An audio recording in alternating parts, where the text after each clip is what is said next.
Mix-xahar li għadda 2870 koppja u 715 persuna bidħul baxx bdew jieħdu l-benefiċċju tal-enerġija sabiex ilaħqu aktar mal-ħlas tal-kontijiet tad-dawl u l-ilma u l-konsum tal-gass. Dan tħabbar mis-Segretarju Permanenti Mark Musu f'konferenza tal-aħbarijiet li matula ta' rendikont tal-miżuri soċjali li daħlu fis-seħħ fi frar. Is-saħħa tiegħek issa għandek kważi 3000 koppja u iktar minn 700 persuna singola illi qed jibbenefikaw minn dan il-benefiċċju għall-ewwel darba li dan jingħata over and above fis-sussidji fuq l-enerġija li qed jingħataw lil kulħadd. Spjega li dan kien dovut għat-twessieħ tal-limitu ta' dħul illi kif imwiegħed fil-manifest elettorali żdied minn 12,493 euro għal 16,500 euro u għal 14,000 euro rispettivament. Is-Segretarju Permanenti fakkar li dan il-benefiċċju jista' jingħata anke lil min juża apparat għal raġunijiet ta' saħħa li jaħli ħafna dawl. Żdiedet ukoll is-somma l-koppji li adottaw sabiex ilaħqu mal-ħlasijiet li jaffaċċjaw bħal vjaġġar u l-ispejjeż legali.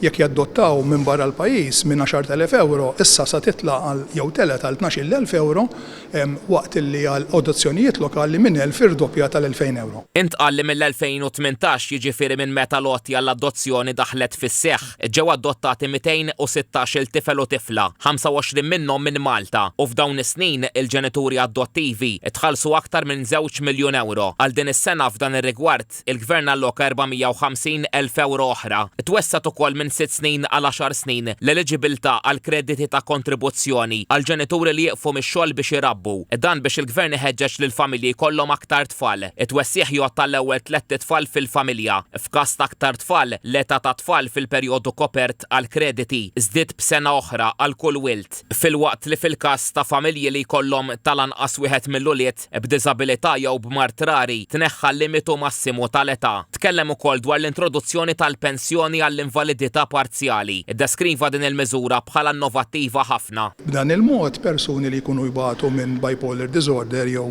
depressjoni bi psikożi jew akuta ikunu jistgħu jagħmlu xi ftit sigħat ta' xogħol fil-ġimgħa waqt li jibqgħu jieħdu l-pensjoni. Fid-diskors tiegħu il-Ministru għall-Politika Soċjali Michael Falzon saħaq dwar l-inklużjoni u s-sensittività għal bżonnijiet u realtajiet tan-nies. Qal li dak li l-Gvern wiegħed qed iwettqu inkluż b'miżuri ta' politika soċjali bħal dawn li qal jaħsbu f'kulħadd.